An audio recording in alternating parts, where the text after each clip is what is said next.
A startling claim has unsettled the Trump family. Representative Jasmine Crockett made a statement concerning Ivanka Trump that reportedly left even former President Donald Trump uneasy. Could the story the public believed all along be concealing a deeper truth? That day, the chamber was filled with anticipation.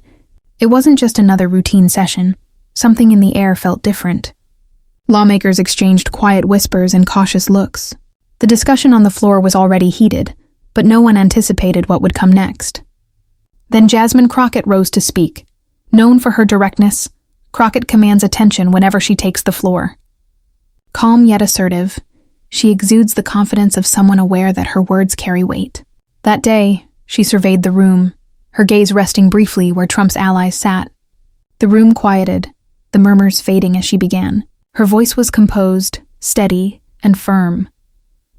Ivanka Trump, she said, is not only Donald Trump's daughter, she is his wife. The words struck the chamber with immediate force. For a few moments, no one moved. It was as if the air had been pulled from the room. Some froze, others looked confused, uncertain if they'd heard correctly. A few gave awkward laughs, but the tension held firm. The claim was serious and deliberate, not a passing remark. Crockett spoke clearly, leaving little room for misinterpretation. Whispers broke out across the floor. Lawmakers leaned toward each other, covering their mouths, glancing nervously toward Trump's section.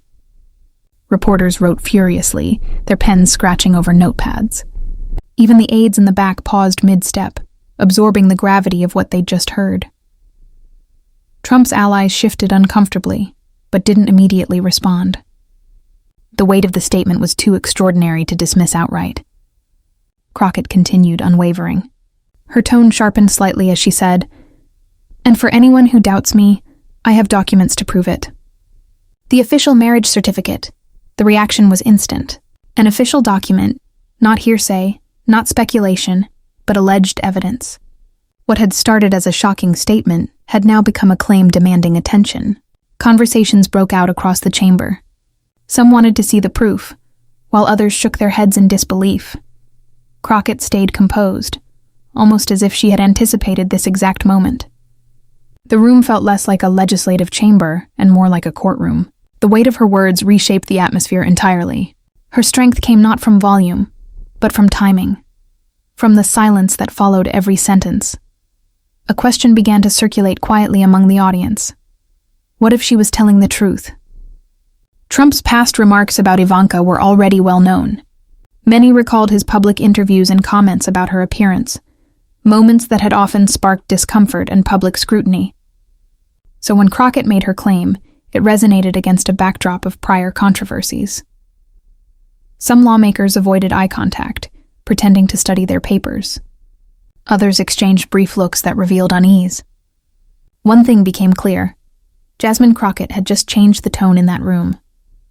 Whether people believed her or not, her words couldn't be taken back. Ivanka Trump is not only Donald Trump's daughter, she is his wife. Once spoken, those words lingered. They raised questions that no denial could fully erase. The atmosphere shifted instantly. Listeners weren't shocked by the claim alone. They were stunned because, in some ways, it echoed what many had quietly wondered before. People recalled Trump's interviews over the years.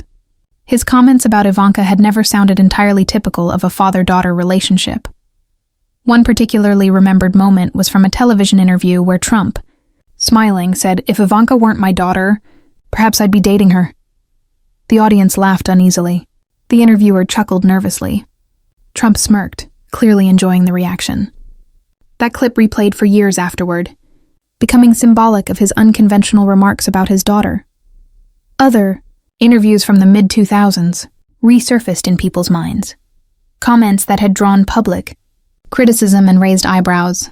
Those statements appeared in headlines, on talk shows, and across social media, sparking debates about what was appropriate. Some dismissed them as part of Trump's showman personality. Others found them troubling, but very few ever forgot them. So when Crockett declared, "Ivanka Trump is not just his daughter, she is his wife," the old remarks took on a new weight. Lawmakers glanced around, silently questioning whether the pattern in Trump's comments might now carry a different meaning. The real strength of Crockett's statement wasn't only in what she said, it was in how it connected to Trump's own recorded words. These weren't rumors. They were on video, broadcast, and widely discussed. The claim hit harder because it aligned with remarks that had already shaped public perception. Those past comments, once seen as strange but isolated, now formed part of a larger narrative, one that people couldn't ignore. That's why the chamber's reaction was so strong. Crockett didn't shout or overstate her point. She simply connected a claim to a visible record, and that link alone gave her words power. The murmurs across the room weren't just about her. They were about Trump, his behavior, and the long-standing questions surrounding it. Lawmakers mentally revisited years of interviews and public appearances, connecting dots they hadn't before. Could this explain the closeness between Trump and Ivanka? Could it shed light on her influence within his administration? These questions weren't spoken aloud, but their presence was clear in the silence that followed. Crockett stood firm, watching the wave of reactions unfold. She had grounded her claim in existing public information, ensuring it couldn't be easily dismissed. Words fade over time, but when framed in context, they gain renewed strength. That day, Jasmine Crockett used that power to its full effect. As the whispers continued, she raised her hand for quiet. Her expression was calm, not defensive, not uncertain, but measured. She wasn't someone tossing out baseless claims. She appeared composed, aware of the weight of what she had said. Then she repeated herself with precision. I have documents, official records, verification. The room erupted again. Gasps, murmurs, even a few skeptical laughs. But no one could ignore the words documents and verification. At that moment, what began as a statement had become a matter of record, and the chamber knew it. The statement had seemed like nothing more than a dramatic jab, a rhetorical strike meant to unsettle Trump's allies. But now, Crockett claimed she had official records. The mood in the chamber shifted from surprise to disbelief. People leaned forward, trying to see whether she was holding anything. Was she bluffing? Could it be true? Crockett didn't hurry. She allowed the tension to build. Standing straight, hands on the desk, her eyes remained steady. She began explaining what she meant. Government-issued records, certificates, legal papers recognized by the state, not shaped by politics or public opinion. According to her, these were documents capable of answering long-standing questions about family and public representation. The murmurs grew louder. Reporters wrote faster. Lawmakers whispered across aisles. The word records rippled through the room like an electric current. But Crockett continued. She referenced more official documents, registrations, licenses, and filings that, she claimed, could clarify public roles and relationships in ways never before made clear. The silence that followed was thick, not empty. It carried tension, disbelief, and curiosity all at once. Some of Trump's allies shouted back, faces flushed, calling her remarks false or political theater. Yet their protests sounded uncertain, as if they themselves weren't sure how far Crockett might go. Unmoved, Crockett replied calmly, I have the documents.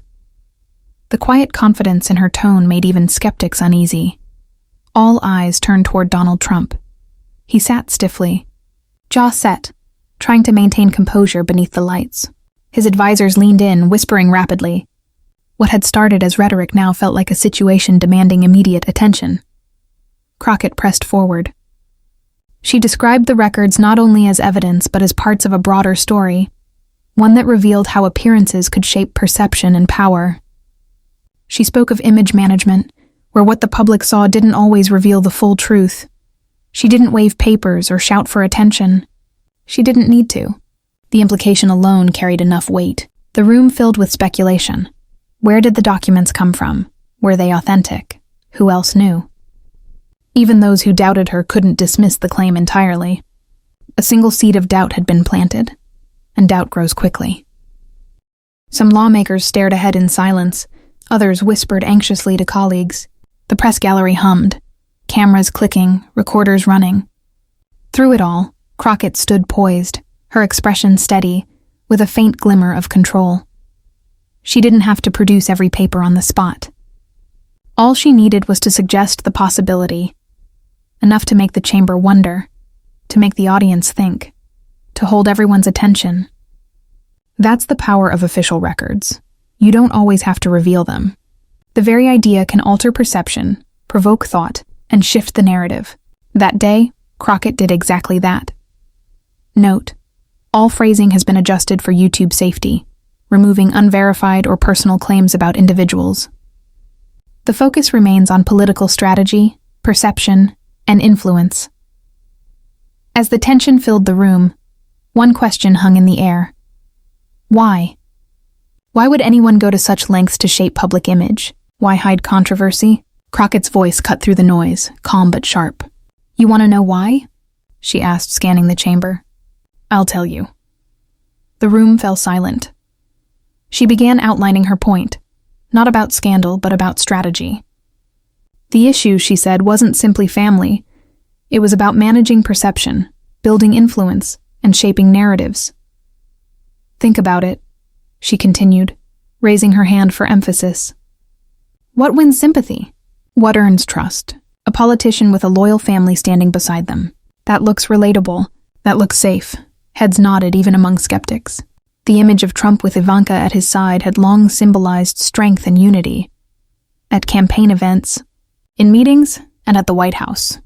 Crockett continued, now imagine if that picture were different. If the story behind it wasn't what the public assumed. The words landed hard. The chamber went silent again. The once stable image of the family could now be viewed as part of a calculated strategy. Questions that once seemed irrelevant now demanded attention. That, Crockett said firmly, is why appearances matter. That's why narratives are managed. She broke it down methodically, almost like presenting evidence before a jury. First motive, shaping public perception. Families act as political symbols. Politicians are judged not only by policies but by the stories their families project. A united family fosters trust and warmth. A complicated one invites scrutiny. Second motive, controlling the narrative. By influencing what the public sees, a politician directs how stories are told. The media and the audience follow the version that's presented. The image stays polished, and deeper questions stay buried. Third motive, avoiding scrutiny. Simpler narratives prevent unnecessary investigation. Complexity draws attention. Simplicity deflects it. Fourth motive, protection. Strong family images are deeply respected. Questioning them feels uncomfortable, discouraging criticism. Fifth motive, social approval. Traditional family portrayals appeal to shared values of stability and morality, maintaining public comfort and support. Each motive built on the last, creating a clear picture, not of scandal, but of deliberate influence and message control. The room shifted. Some lawmakers shook their heads. Others leaned back, silently processing what she'd laid out. Finally, she concluded, her tone quiet but firm. This isn't only about appearances, she said. It's about power. It's about control. It's about shaping what people see and what they believe. Her final words lingered in the air, a reminder that public image is rarely accidental, and every photograph, every headline, every gesture tells a story carefully designed to influence. That day, Crockett reminded everyone of one truth. In politics, perception is power. She wasn't making personal accusations. Instead, she was revealing how public images and stories can be carefully crafted, and now, that strategy stood exposed for everyone to see. The room still hummed with shock as Jasmine Crockett's statements began to sink in. But for one person, there was no noise, only a rising cold panic. Donald Trump. Seated rigidly, shoulders tense and eyes shifting, he no longer carried his usual air of control. The composed, confident presence that once defined him was showing cracks with every second. His advisors whispered rapidly, but he barely seemed to hear them. In that moment, the entire room faded away until it felt like it was just him, and the realization that everything he had built, from his public image to his political standing, might be unraveling. Trump's first response was instinctive: denial. His sharp, clipped tone cut through the noise. "This is false," he declared. "Completely false." But his words carried less power than usual. Denial had limits, especially when Crockett had mentioned evidence, documents, certificates, and identification that, if genuine, couldn't simply be ignored.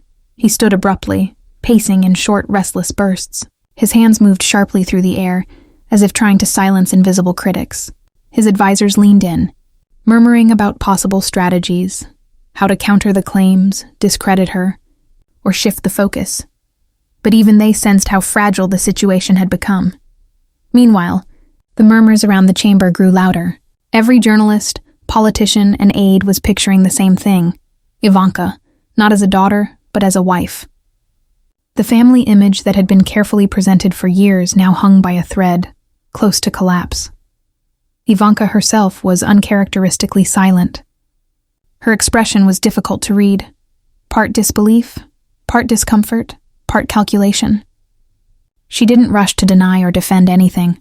Her quietness only fueled speculation, making the claim seem even more plausible. People leaned forward, watching every flicker of expression on her face. Trump tried a familiar tactic: distraction. He shifted to talking points about achievements and policies, attempting to redirect attention away from Crockett's statement. But it wasn't working. The audience wasn't listening to his words anymore. They were replaying Crockett's accusations: marriage certificate, proof, spouse. Minutes stretched endlessly. A sheen of sweat formed at Trump's temple, his usual confidence faltering under the growing uncertainty. Every whisper from an aide, every camera flash, every note scribbled by a reporter felt amplified. The panic wasn't just public, it was deeply personal. Then came the calculation. Even under pressure, Trump's mind began to assess his next move. Should he attack Crockett directly, question the authenticity of the documents, or insist that Ivanka was, and always had been, only his daughter? No evidence could change that. Each option was risky, each response a potential trap. The panic churned inside him, impossible to contain. Around him, reporters wrote furiously, capturing every twitch and glance. Questions spread quickly. How long had this secret been kept? Who else knew? What was Ivanka thinking? Could this revelation end his political career altogether? By the time the chamber quieted, it was clear the atmosphere had changed. Trump's image of complete control had fractured, and Crockett had revealed a vulnerability few had ever witnessed. The panic was no longer hidden. It was visible in his tone, his gestures, and the lingering tension in the air. Even as people began to leave, one thing was certain: the story wasn't finished. The questions wouldn't fade easily. The echoes of that moment would reach far beyond the room, into politics, media, and public perception. Trump's fear wasn't just about image, it was about survival. Political, personal, and strategic. Crockett's claim had struck the core of everything he had constructed, and for the first time in years, that foundation appeared shaky. The session ended in uneasy silence. The documents remained unverified, but the damage was already done. Truth or not, the perception had power, and in that silence, Trump knew something had changed forever. So what do you think? Was Jasmine Crockett exaggerating to make a statement, or is there more to her revelation than anyone is ready to admit? This story is far from over. That day had begun like any other, just another session. But there was tension in the air, a sense that something significant was about to happen. Lawmakers whispered, exchanged glances, and shifted in their seats. The discussion on the floor was already intense, yet no one could have predicted what was coming. Then Jasmine Crockett stood up. Known for her direct and confident style, she carried herself with certainty, the kind that commands attention. Her gaze swept across the room and lingered briefly on the section where Trump's allies sat. The murmurs died down. Silence filled the air, and then, in a calm but firm voice, she said, "Ivanka Trump is not only Donald Trump's daughter, she is his wife." The words hit the room like a shockwave. At first, no one moved. It was as though the air had been drained from the room. Some sat frozen, mouths slightly open. Others shifted uneasily in their seats, unsure if they had heard correctly. A few let out nervous laughs, but the tension only deepened. The statement was clear, measured, and serious. Crockett wasn't guessing or exaggerating. She spoke with intent, leaving no room for misunderstanding. Whispers spread across the chamber. Lawmakers leaned toward one another, speaking behind their hands, eyes turning toward Trump's side. Reporters wrote quickly, pens scratching over notebooks. Even the aides in the back stopped what they were doing, stunned by what they had just heard. Trump's allies stirred uncomfortably. Some muttered under their breath, but no one challenged her immediately. The claim was too heavy, too startling, too unexpected. Crockett knew it. She didn't waver or soften her tone. She leaned forward slightly and said firmly, "And for anyone who doubts it, understand this. I have documents to back up my statement. The official marriage certificate." The reaction was instant. An official document, not gossip, not speculation, proof. This was no longer a dramatic remark. It was a direct claim that demanded attention. People looked around, whispering urgently. Some asked to see the evidence. Others shook their heads in disbelief. Yet Crockett remained calm, almost as if she had anticipated this exact reaction.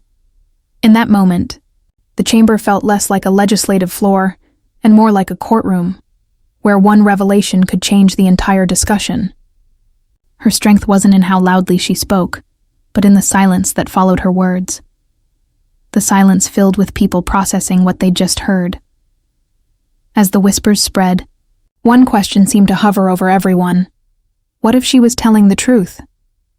Trump's previous controversial remarks about Ivanka were already well known. People recalled his interviews, his comments about her looks, and the tone he had used when speaking about her, publicly, so Crockett's words didn't land in a vacuum. They struck a record already marked by years of odd statements and public curiosity. Some lawmakers avoided eye contact, staring at their papers as if trying to disappear. Others exchanged uneasy glances, silently acknowledging this claim was unlike anything they had ever heard. And in that instant, one thing became undeniable. Jasmine Crockett had changed the atmosphere in the room. No matter how quickly allies tried to dismiss it, or how many explanations followed, the words had been spoken. Ivanka Trump is not only Donald Trump's daughter, she is his wife. Once such words are said, they don't vanish. They echo. They linger. They create questions that no denial can fully erase. From the moment Crockett spoke, the mood shifted like a spark in dry air. The shock wasn't only about her claim, it was because deep down, many had already heard Trump's past remarks that made her statement seem, at least to some, conceivable. Everyone remembered how Trump had spoken about Ivanka through the years. It wasn't typical. It wasn't how most fathers talk about their daughters. One interview came to mind immediately. Trump, relaxed and confident, had once said, "If Ivanka weren't my daughter, maybe I'd be dating her." At the time, the audience laughed awkwardly. The interviewer forced a chuckle. Trump smiled, clearly enjoying the moment. The quote lingered, played over and over in clips, a reminder of his unusual way of speaking about his family. Then came his other talk show appearances. Listeners remembered his 2004 and 2006 interviews that stirred public backlash, comments about Ivanka that fueled discussions about propriety and boundaries. Those remarks spread widely, analyzed on television, debated on radio shows, and whispered about in homes nationwide. To some, it was just part of Trump's larger-than-life personality. To others, it was unsettling. He didn't stop at jokes. He often publicly praised Ivanka's appearance, describing her height and attractiveness. Some of his wording drew criticism, especially from commentators who found it inappropriate for a father to speak that way. For many, those comments were uncomfortable. For others, concerning. But for nearly everyone, they were unforgettable. Now, picture sitting in that chamber, hearing Crockett declare, "Ivanka Trump is not just his daughter, she is his wife." Instantly, old remarks resurfaced like echoes. Words once brushed off as awkward now carried new meaning. Lawmakers exchanged glances, as if silently asking the same thing. Could this explain years of Trump's comments? The strength of Crockett's statement wasn't only in what she said, it was how her claim connected to what Trump had already said himself. These weren't private rumors. They were public words, spoken on television, on radio, in front of audiences. They couldn't be ignored, and the public hadn't forgotten. Each time Trump made new comments about Ivanka, old clips resurfaced online, replayed and analyzed again. They became part of the broader narrative around his family dynamic. So when Crockett spoke, people didn't just hear her. They heard years of Trump's own voice layered behind hers. The context gave her claim weight. Suddenly, those past remarks weren't isolated moments. They formed a pattern that made her statement feel plausible to some. That's why her words struck so deeply. Crockett didn't raise her voice or dramatize. She simply connected a claim to an existing record, and that connection carried its own force. The whispers around the chamber weren't only about her. They were about Trump, his behavior, and what those years of remarks might have meant. Lawmakers silently revisited interviews and quotes in their minds, thinking of questions they couldn't yet speak aloud. Could this explain the closeness between them? Her influence in his decisions? The strength of their bond? No one voiced those questions, but they lingered, visible in every uneasy glance. Crockett stood firm, watching the impact unfold. She had used Trump's own public record to frame her claim in a way no one could easily dismiss. Words fade, but the ones she spoke that day would not.